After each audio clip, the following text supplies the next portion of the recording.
35 करोड़ रुपया नगद, 125 करोड़ रुपया ऑनलाइन ट्रांसफर किया गया और उसके बारे में कहा जा रहा है कि 125 करोड़ रुपए की टैक्स चोरी और अब तक 18 अलग अलग ठिकानों पर छापेमारी।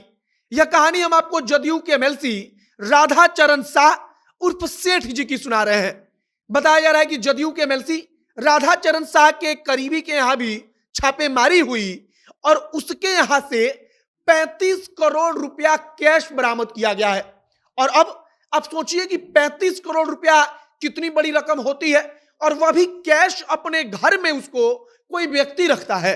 बताया जा रहा है कि नीतीश कुमार की पार्टी जदयू के एमएलसी के यहां छापेमारी करते वक्त अब तक लगभग उनके यहां से 70 लाख कैश बरामद किया गया है और जिस 35 करोड़ रुपए का हम जिक्र कर रहे हैं वह उनके खास सहयोगी के ठिकाने से बरामद हुआ है।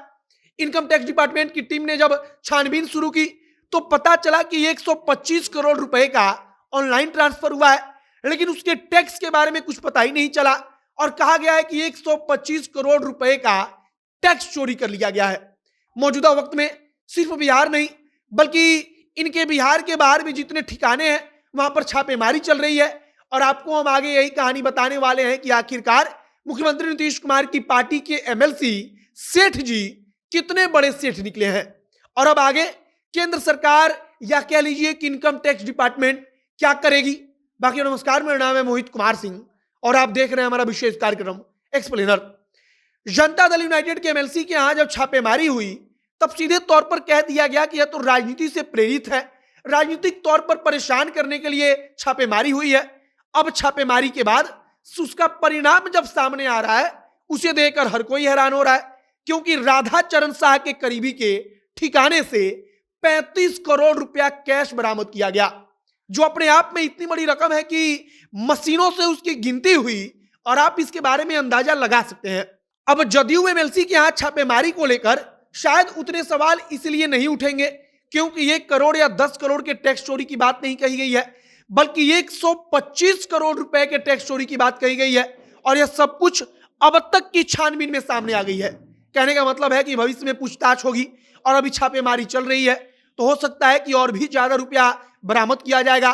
फिलहाल हमने आपको कल बताया था कि बिहार के सत्ताधारी पक्ष के नेता सीधे तौर पर आरोप लगाते रहे हैं कि पार्टी को कमजोर करने के लिए केंद्र सरकार ने सब कुछ मतलब कि आईटी को भेज रही है, कभी छापेमारी करवा ली है। लेकिन अब सोचिए कि अगर पार्टी को ही कमजोर कराने की नीयत से छापेमारी होती है तो फिर इतनी बड़ी चोरी टैक्स की कैसे पकड़ी जाती है। 125 करोड़ रुपया का टैक्स चोरी छोटी बात नहीं है। तथा इसके अलावा नगद के बारे में हमने आपको बताया कि 35 करोड़ रुपया बरामद हुआ है।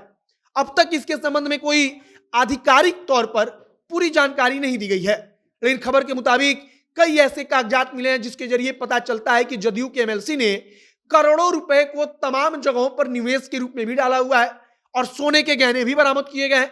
आप किसी फिल्म को देखते हैं कि उसमें कैसे छापेमारी होती है, तब कई कई करोड़ रुपया बरामद होता है, कभी दीवार तोड़कर रुपया मिलता है, कभी तकिए के अंदर से रुपया मिलता है। शायद कुछ इसी प्रकार का फिल्मी दृश्य उसे घर के अंदर का भी हुआ होगा। अब चुनाव के लिहाज से महत्वपूर्ण क्यों है, तो आप इस बात को समझने की कोशिश कीजिए कि हर पार्टी के पास कुछ ऐसा नेता होते हैं जिनको फंडर कहते हैं। उस पार्टी को आर्थिक तौर पर वे मदद करते हैं और अगर उस नेता पर चोट होती है तब पूरी पार्टी हिल जाती है, क्योंकि आर्थिक तौर पर जो पैसा मिल रहा होता है वह उस पार्टी को उसी व्यक्ति से मिल रहा होता है। फिलहाल राधा चरण शाह के मामले में क्या कुछ हो रहा है यह तो आगे आने वाले भविष्य में पता चल जाएगा। 125 करोड़ रुपए की चोरी से लेकर के तमाम जो 35 करोड़ कैश है, 70 लाख कैश है, इन सब के बारे में पूछताछ में सारी जानकारी सामने आएगी। बताया गया है कि कई सारे प्रॉपर्टी के कागजात मिले हैं जो बिहार के बाहर हैं।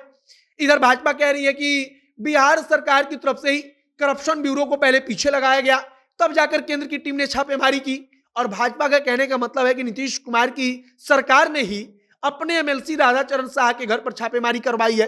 बाकी अब राधा चरण शाह को हो सकता है कि पूछताछ के बाद से अगर ज्यादा गड़बड़ी लगे तो इनकम टैक्स डिपार्टमेंट की टीम गिरफ्तार कर ले, इसके बाद से और पूछताछ होगी।